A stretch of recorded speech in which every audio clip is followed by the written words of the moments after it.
Hello and welcome to another insightful edition of the Pyramid Show.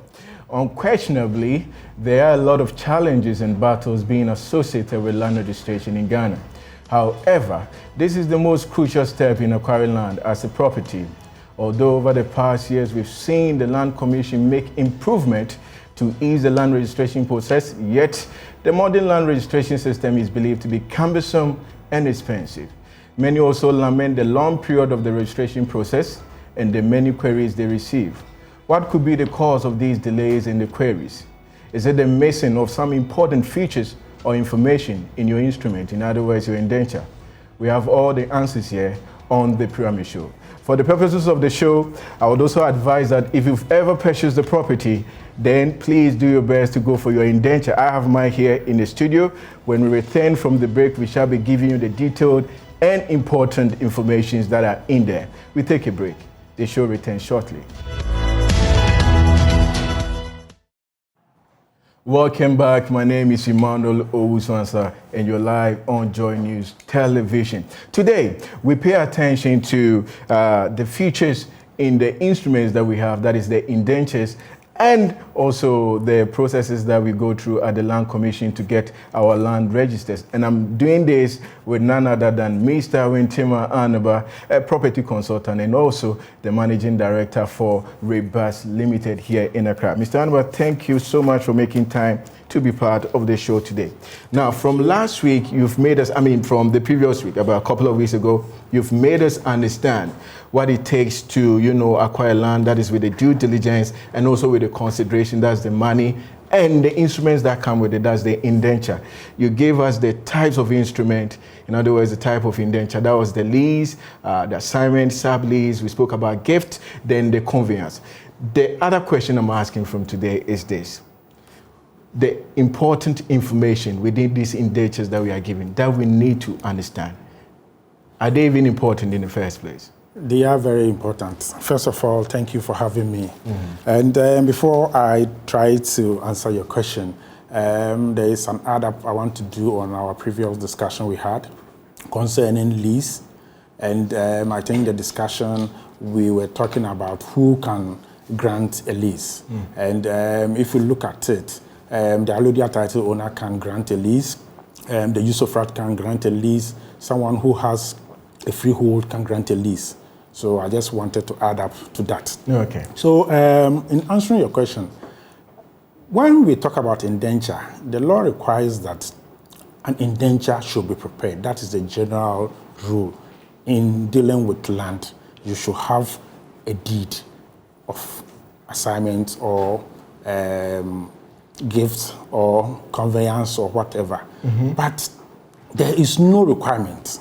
There is no specific style of writing this kind of documents. But what you should also know is that you must follow the features. There are some features, if you don't have them in an indenture, it will be disqualified at the Lands Commission. Okay, so let me prompt our viewers that, like I said before the break, if you've ever bought a property, it's important you go for your indenture, then you follow us as we discuss the content in the indenture. You are really going to get to understand a lot of important, things that have been stated in there, and going forward, you know how to order your steps properly. Again, you are a part of the show. And what you say also matters on this show. That's why you should send me a WhatsApp telling me of your experience, your views on 0500 180 697, 0500 180 697. You can also do that on Twitter. That is the Pyramid_show, the Pyramid_show. And thank you for that submission. Now, of what importance, you've already tried to give us a bit of clarity on that, of what importance are these statements within the indenture? They're very important. They are important to the extent that if you are not able to meet them, you can't register those indentures for you to even get your land title certificate. For example, what we know as a deed that is written on this indenture is very important, because an indenture without a date, we don't know when it is commencing and when it is actually going to end. Okay, so sorry for cutting you. I think I should make you, what are the features within this indenture? I mean, I have mine here. What are the features inside an indenture? The features that are in an indenture will be the date, the names that are supposed to come in for the parties.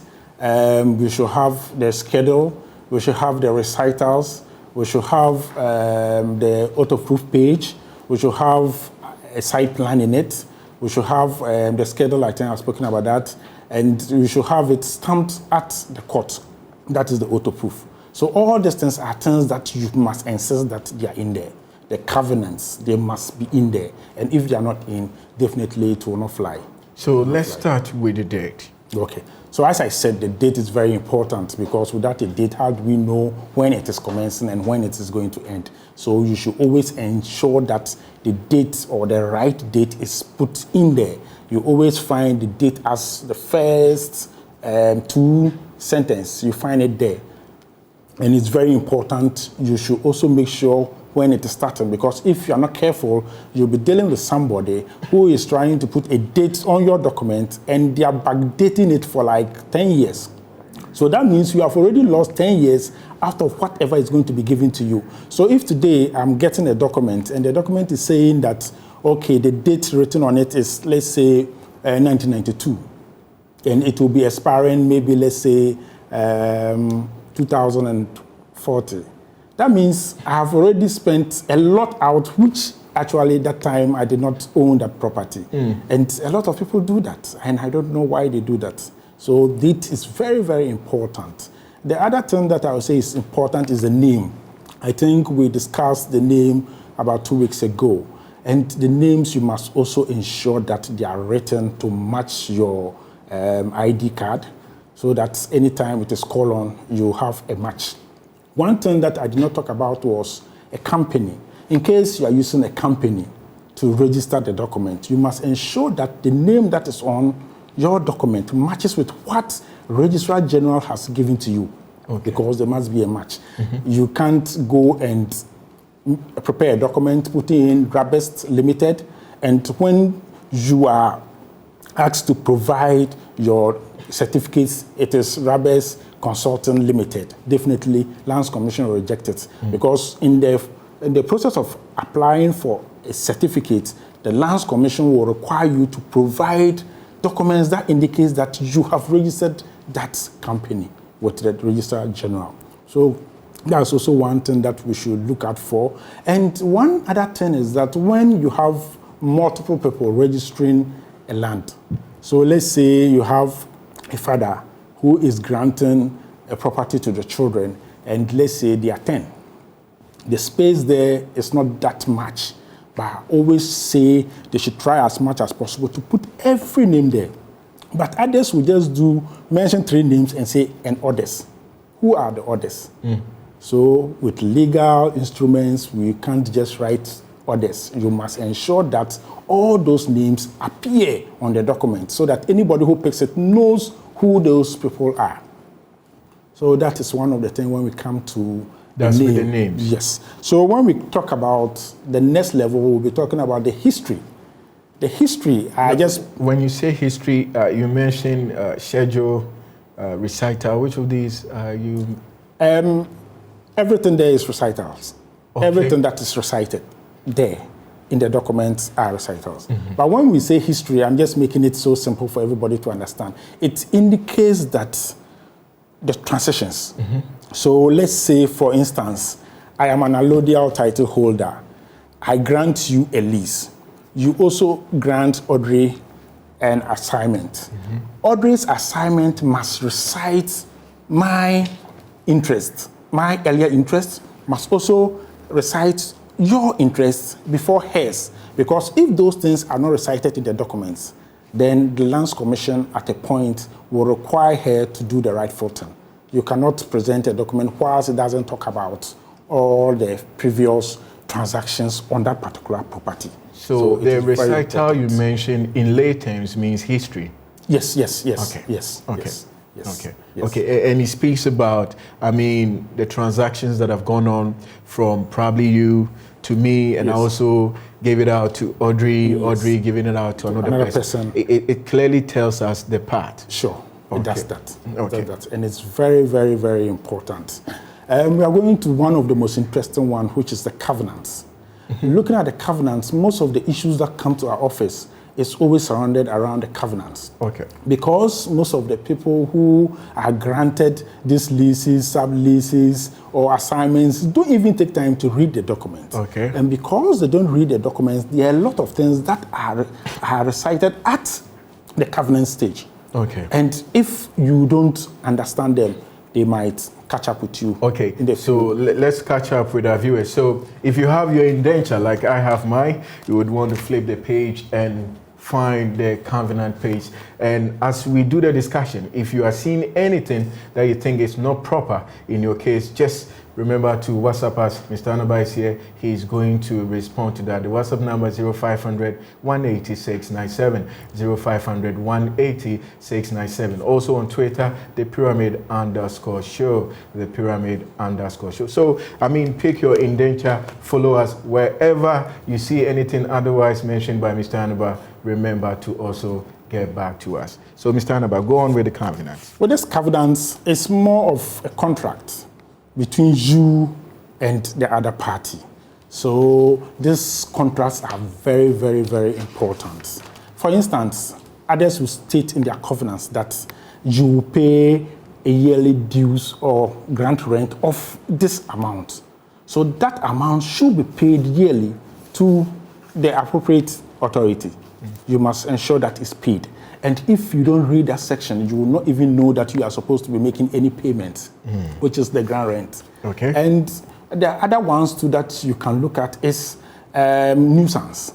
Some of them recite that your stay on the property should not cause nuisance to your other neighbors.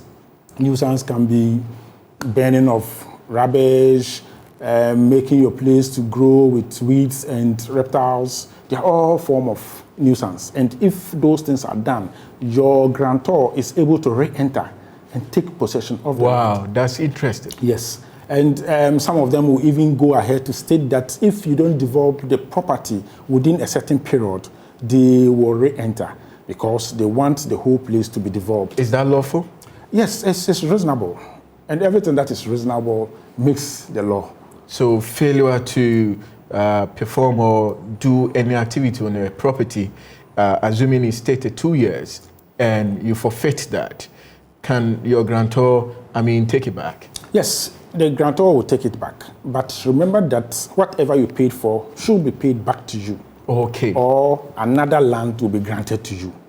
Oh, that's... Yes, but it's not to take it and you lose everything. You get back the exact amount you paid, but you cannot go and be requesting for interest and all those kind of things. Okay, so with mine, I'm on the page, it says there, with the A, it says, that's B, sorry, it says not to use the demised land otherwise than for residential purposes only. Yes. So, it's telling us that we cannot do anything aside the construction of a house. That's a home. Yes. So, yes. I build it today, then tomorrow I realize that, okay, now it's like a business hub. So, I want to give it out to a company. What do I do? The person who granted you that property can hold you on. You will be liable because it is stated in your documents that you should use it for only residential purpose, and you have changed it into commercial. So if you want to change into commercial, the best thing you do is that you have to contact your grantor, then you talk to him and you agree to disagree on how much maybe he will add up or whatever he agrees with you. I want to believe a lot of property owners can sue people now and make a lot of money, because in areas like, let's say, Kanda, Salam Down, these were typical residential areas. Now they are being turned into offices. Yes. So these chiefs can go after them. Yes, so the grantors can go after them because definitely they've done otherwise. If only it is stated in the document. Okay. If only those things are stated. But if they are not stated, then fine. But let's come to also think about it. Then we have express covenants and we have implied covenants. So these are express covenants. They are expressly written in the indenture. So they are there for all of us to see. But there are some that are implied. Implied, you don't see them written there, but what happens is that when it is implied, they are form of things that has been done on several occasions. An example of implied contract would be if I walk into a restaurant and I ask them to serve me banku and tilapia. Okay. It is served. After it's served, I eat it. After eating, I walk off. And they ask me, I say, oh, I didn't know that I'm supposed to pay. It is implied that a restaurant is there to make profit from selling of food. Yeah. And you make a request and you get it. So that is how it is. So immediately you go into a restaurant, it is implied that you are willing to make payment. So they are going to also give you the food so that when you finish, you pay. Another example might be, let's say if you go to the hospital and anytime you visit and you have to see your doctor, you are made to pay like 100 Ghana cedis and you are receipted. Maybe you keep on going for a whole year, you pay. But one of the times you go and maybe their system of issuing out those receipts have some small issue. So that day you were not billed. They just said, okay, then walk in and see him. After seeing him, you walked off. Another time you come and they tell you that, oh, the last time you did not pay. Then you say, oh, no, because you did not tell me I'm not paying. No, you should know that it was an implied contract you had with them. Every time you pay. So you should know that at this point in time till you pay. So that makes it when you have to also look at it and don't say that it is not in the document, so you are not going to also accept it. So far with the features, you've spoken to us about the name, the date, the reciter, which is the history, then you're on the covenant. Have you exhausted the covenant? There's more to say. I think we have spoken about the most important, but with that one, it's a contract between two people. So whatever the two of you agree on is what will be put in there. That's a covenant. Yes. So covenant. it's most important once you are issued your instrument. I mean, should they be, because most of the times indentures are given to us just to sign. We don't even have privy to it to look at it and get back to them. Please, we don't like this particular one, change this. Yes, it is a practice that has been a bad one. What we are supposed to do, especially when somebody is preparing a lease to you, when it is prepared in the draft form, it must be presented to you to look at it, agree to disagree with the terms, with the grantor, when everything is okay, before even the original ones are printed out. But what we see is that they just walk in and say, oh, I'm done with your indenture, and you are here to sign. And some of the agreements in there, people don't even take their time to understand and even read them. They don't even read them? Yes, they don't. They don't even read them. So it is very, very important for everybody who receives such documents to ensure that they read and understand, or give to somebody who understands these things to read and let them also understand that this is what has been said in the documents. Okay, so that's for covenant. Can we look at the site plan? Yes, we can look at the site plan. I would have wished we speak about the schedule. Okay, let's speak about the schedule. The schedule is the site plan being reduced into a normal English language. So when you see a schedule will always read the location, the region, the district that the land falls under. It will also let you know the acreage. It will let you know the hectares. If it is changed into hectares, whatever it should be, it will let you know. It should have the coordinates of the land. And it should also determine the distances. So let's say from point A to point B, let's say when they picked, it was 100 feet. So now we are going to point B to point C. Let's say it's also 100. So we are going to C to D, and it will also indicate whatever, if it is 100. What the distance? And the C comes back to, the D comes back to join the A. So that is how we do it, in case it's only just for 4 points. That is exactly what it is. So it will actually tell you the distances from the north, south, east, and west, whatever distance you have within that area. When it comes to those ones too, you must also ensure that everything that is written there matches with what you have in your site plan, which we are going to talk about next. There must be conformity. It must match, and it must show more details of the site plan in normal English for everybody to read and understand. Okay, so we'll be taking a break here. The show returns shortly.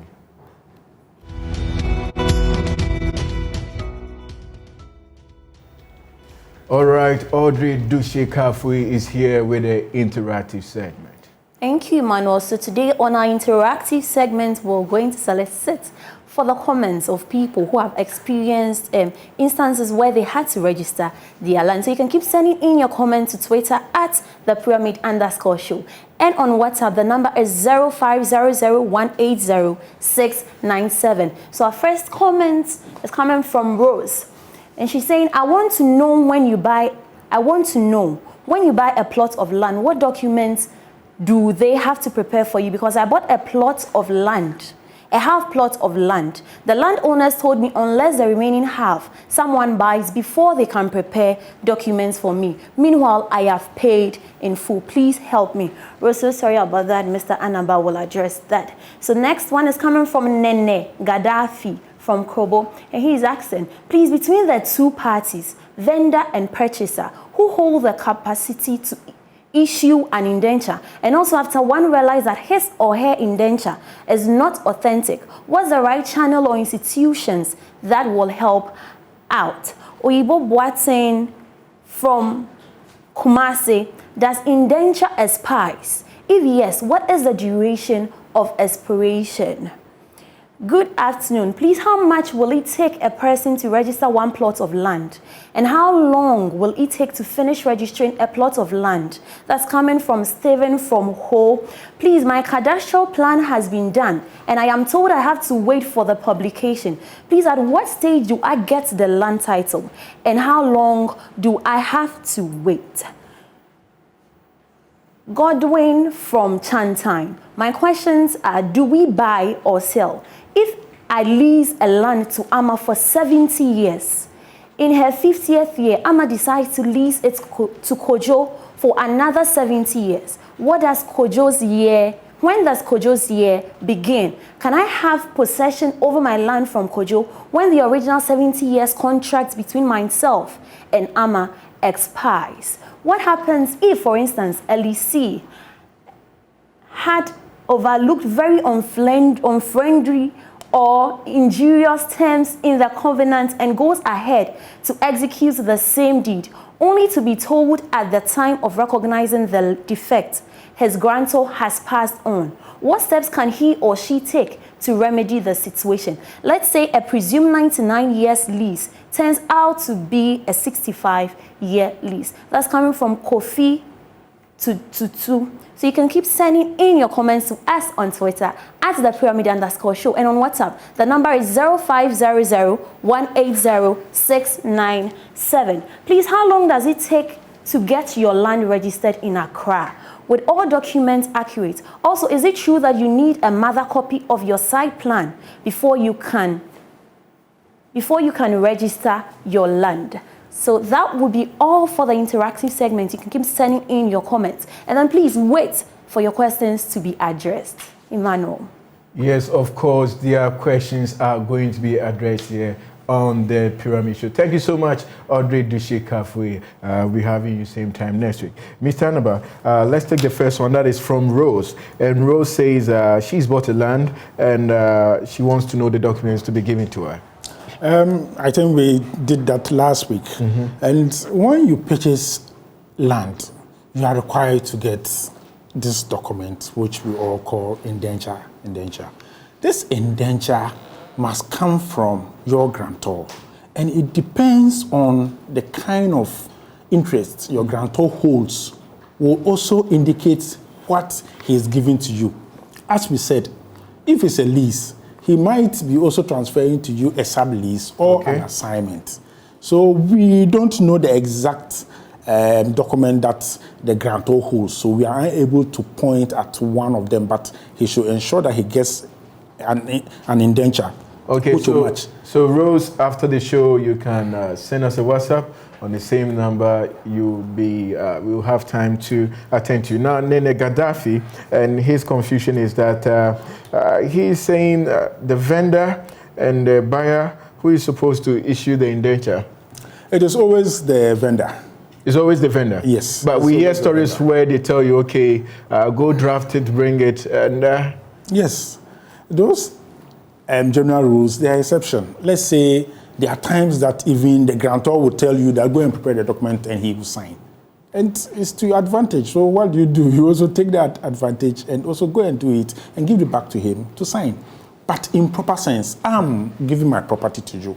I have my terms and conditions. So I'm supposed to take it, do it to the specifications of both of us.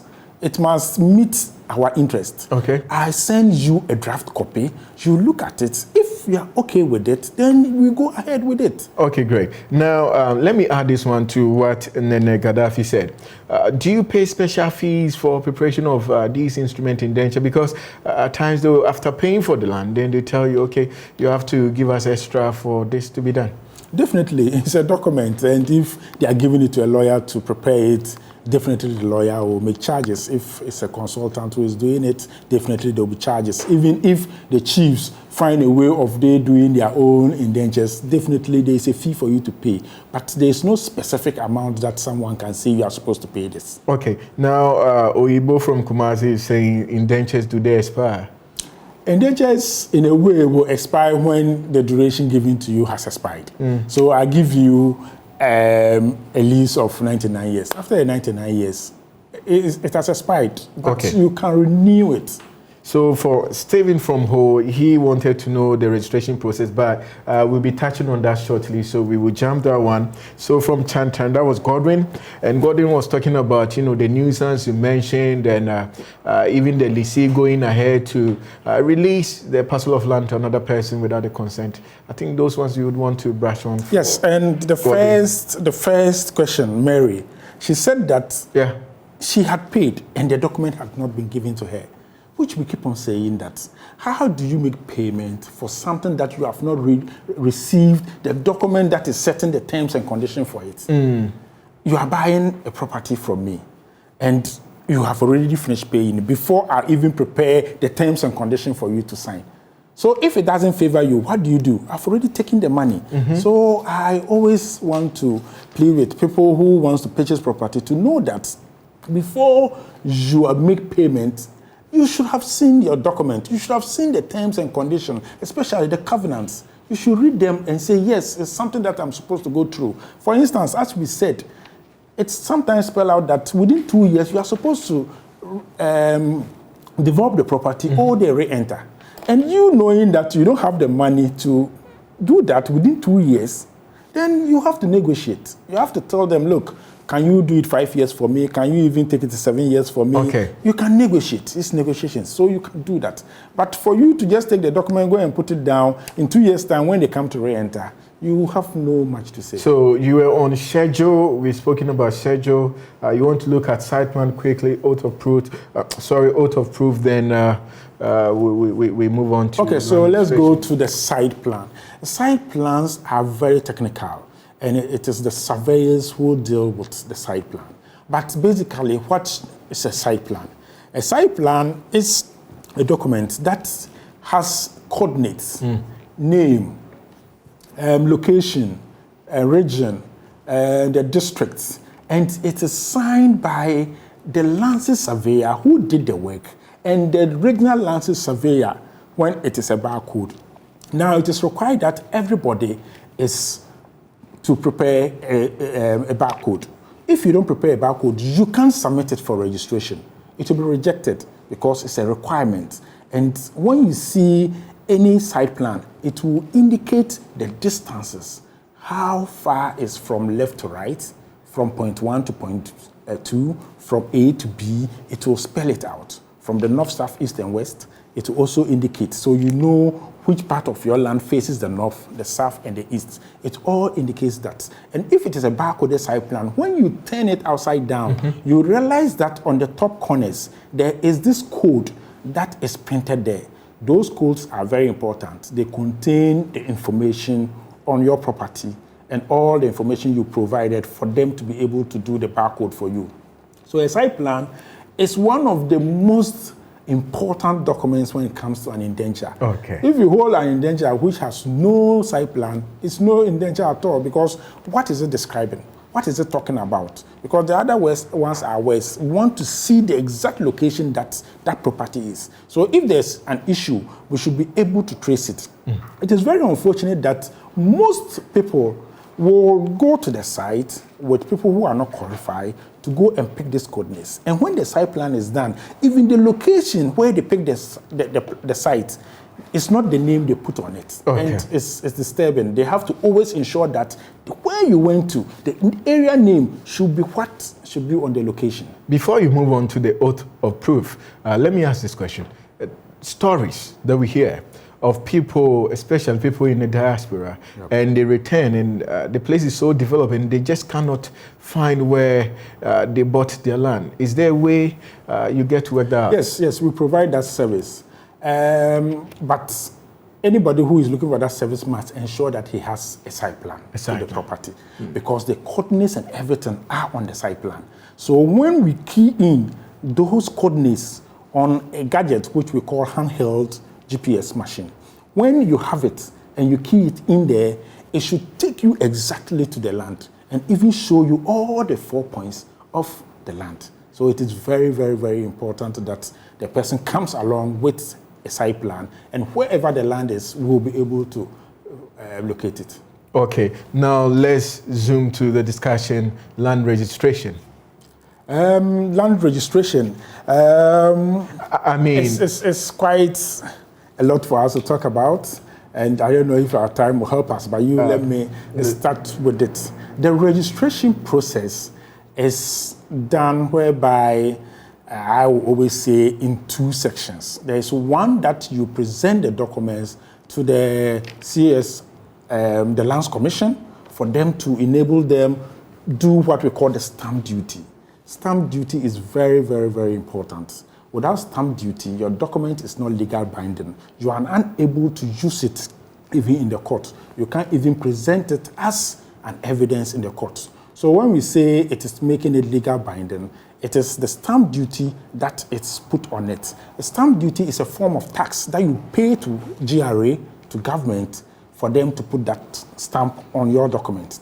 And what happens is that when you put in an application for a stamp duty, in certain situations, they have to let someone go to the site and go and pick the coordinates and check if everything is intact and check the value of the property.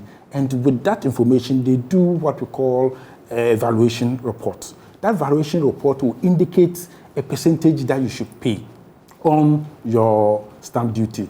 As far as that is paid, that is it. But I have to also make it clear that there are some people who are exempted. There are some institutions that are exempted from paying this stamp duty. Okay. For instance, if a father is transferring to a son, automatically you don't pay this stamp duty. That's a deed of gift? Yes. No, not a deed of gift. A father can even give an assignment to a son.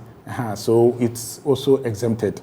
And when a mother is giving to the children, it's exempted. When a child is given to the parents, it's also exempted.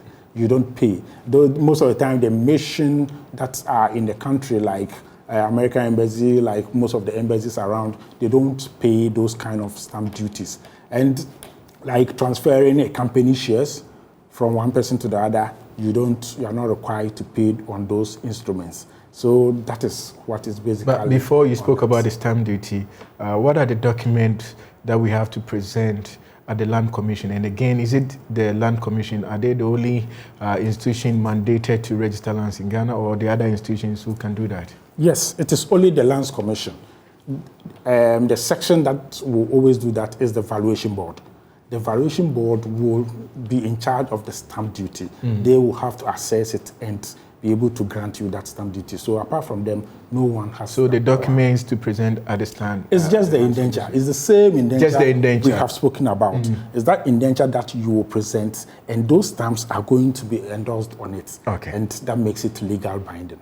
Okay. So after the stamp duty, what is the next process? After the stamp duty, if it is done, then now you have met the requirements to start your registration process.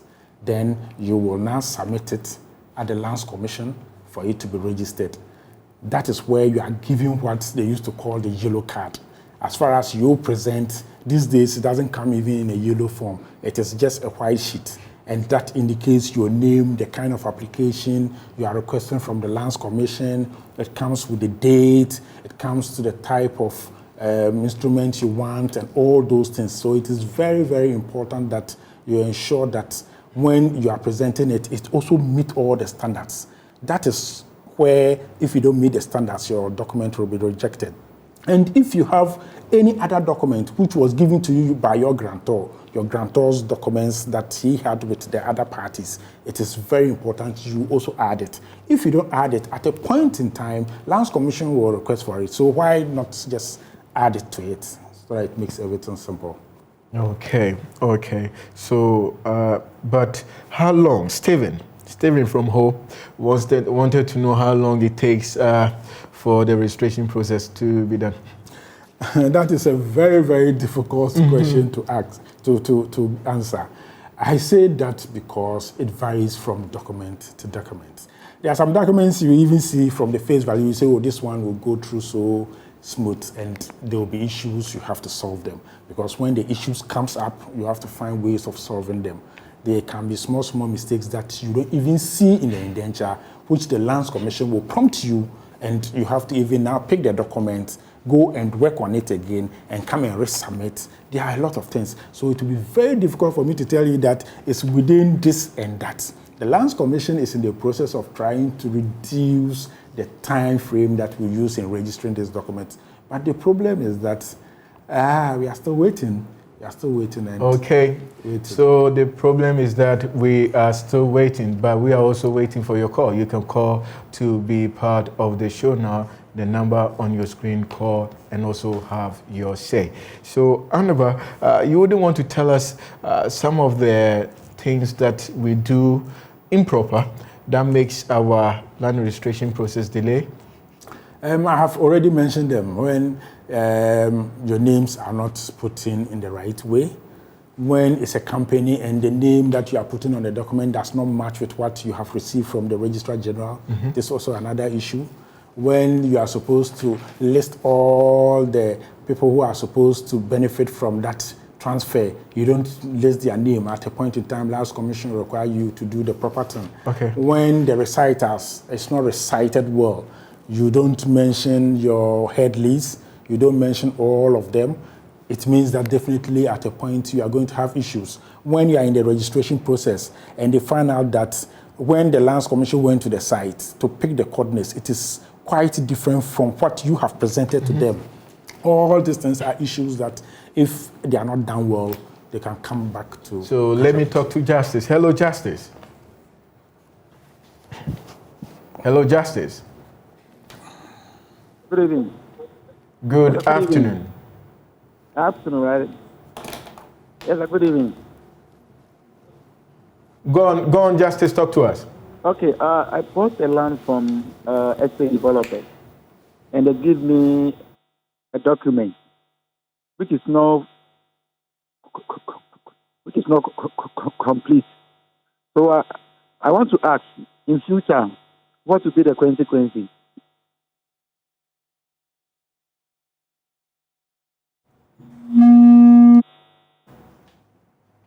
Hello, Justice. Okay, sorry, please, when you call, remember to lower the volume of your set and also tell us where you're calling from. Unfortunately, we lost Justice. I think he was trying to talk to us. Yes. It's unfortunate, but you were talking about the shortfalls, the setbacks, the 1 foot. Yes, okay. That makes our application delay. Yes, and as I said, if the site you have been given does not match what you have on your site plan, it's also another issue. Even when they find out that those people who are supposed to witness for you have not signed, it's also an issue. There is what we call the deponent, and that is the witness of the grantor. If he doesn't sign, he or she doesn't sign at the oath of proof page, it is also another issue that it will make your registration not go through at all. So you'll be required to do all those things properly before you go through. Hello, Solomon. Hello. Hello, Solomon. Hello, sir. Yes, please, you would want to, your voice is faint, you would want to... Talk a bit louder. All right. I'm in the Eastern region. I bought a piece of land and I did a deed of covenant. That's from the vendor to me as the purchaser. And I'm also planning to do the site plan. So I want to find out, are these two documents enough, or I will still have to do the indenture? Okay. Because, yeah. Thank you so much, Solomon. So you can also call to have your say on the show. Annaba, touch on Solomon, then let's look at the process.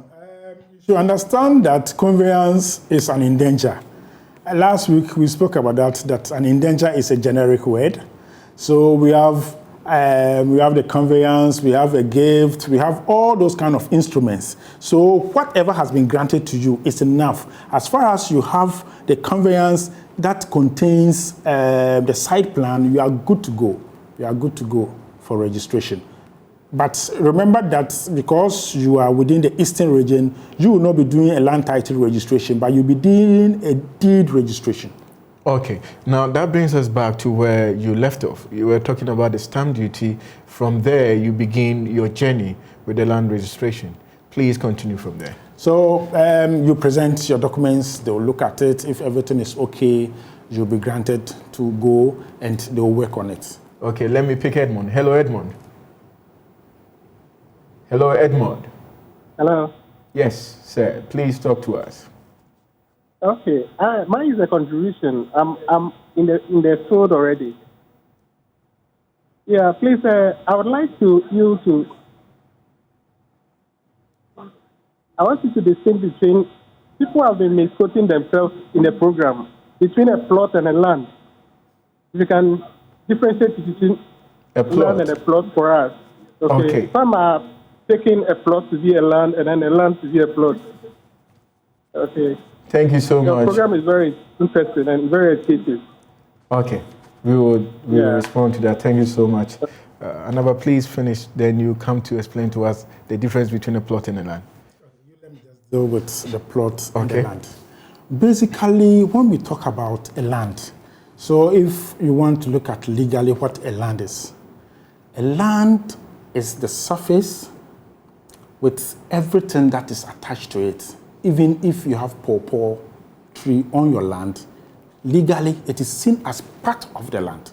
Okay. So basically, a land is technical, very, very technical. So when we talk about land, it's what we see, the surface soil and everything that is attached to it. So this property we sit in right now, as we speak, the land is the building is part of the land. I see. If you cause injury to this building, it is seen as causing injury to the land. Okay. So that is it. When we say a plot is something that has been allocated to someone. So he has been allocated this plot of land. So that has been allocated to you, and it will be indicated that, okay, this is my plot of land. But it goes further if you want to go further. Okay, further and further. Hello, Paul. Hello, Paul. Hello, Paul from Nungwa. Hello. Hello. Yes, sir. Yes. Please go on. Yeah, my question is, I bought a plot of land and did a search on it. They say the SMD is affected by plotted activity by the persons I bought it from. What does it mean? Okay, thank you so much, Paul. Okay. Conducted an official search at the Lands Commission. I pray it was official, but not unofficial. If it is official, then I can speak to it. When you conduct a search and it indicates that it is affecting another transaction, then it means that whoever is granting you that property is unable to do that because it is not his name that is there. It is another person's name that is found there. So when you go ahead to make purchase, you are unable to register it. So be careful with that. Okay, so Annaba, you want to conclude on the land registration process? Okay, when you look at the land registration process, We left off at the stamp duty. Okay, at the stamp duty, we were done with the stamp duty, went for the registration process. Okay, so our last caller, Robert from Nungwa. Hello, Robert. Hello, Robert. Hello. Yes, sir. Yeah, please, I want to make a land title to be void or a land title to be cancelled. What are some of the loopholes that will make a land title to be void or cancelled? To be. Please repeat yourself again. I was asking what will make a land title, if you have a land title, what makes it to be void or what makes it to be cancelled? Thank what you. are some of Thank you very much. So what makes the land title void? Yeah. If you have it, land title certificate and land title certificate. It is called that it can't be used for whatever purpose you are using it for a loan facility or whatever, then it indicates that there's something wrong within the registration process. Let's come to think of it. If your grantor granted it to you, you went to the Lands Commission, you registered it, it went through. However, later they found out that the person who granted you that land is not the rightful person. And as far as he's not the rightful person, they will cancel that certificate. It will be cancelled. In other terms too, in case you have the land title from your grantor and your grantor is sued at the court, and if he loses the case, it will affect you. So your certificate will be cancelled. And when you also apply for a facility, you do a mortgage, and you are unable to pay back the whatever you took from the bank, definitely that will also be taken and be granted to the bank. Okay, so this question coming in, and he's asking, is it true the barcode of a plot could be 2.5K? 2.5K? Yeah. It depends. I will not be able to sit here and tell you that when you are doing a barcode, it is this amount. There is a fee that the Lands Commission takes, but don't forget that it is the surveyor who is supposed to go to the site, pick the coordinates, and come and prepare the documents, prepare a file, put it in it with a CD and whatever, and present it. So all those services, they charge, and it differs. My office might charge differently from your office. So I will not be able to sit here and say, this is the amount. Okay, okay. Please finish off on from the stamp duty. That's the land registration process at the Land Commission. Okay, so when you are granted with those documents that you have presented to go, you go and they start to work on it at the backstage. At that point, you don't get to see what happens again. But in basic terms, it goes to where they go to do the records information. They try to find out all information that the Lands Commission holds on that property. So all those things will be checked if it conforms with the document that you have presented. If it conforms, then good. Because the Lands Commission will also do a search within their offices to find out if everything is okay. And if it's okay, there will be a letter that will be written to Survey and Mapping Division telling them to also prepare what we call a cadastral plan or a parcel plan, depending on the area you are in Accra. So when you are granted to go on with maybe a cadastral, it goes to the cadastral office. The cadastral office works on it. Then it goes to digital and they print another site plan for you. But this is the site plan that will be put in your certificate.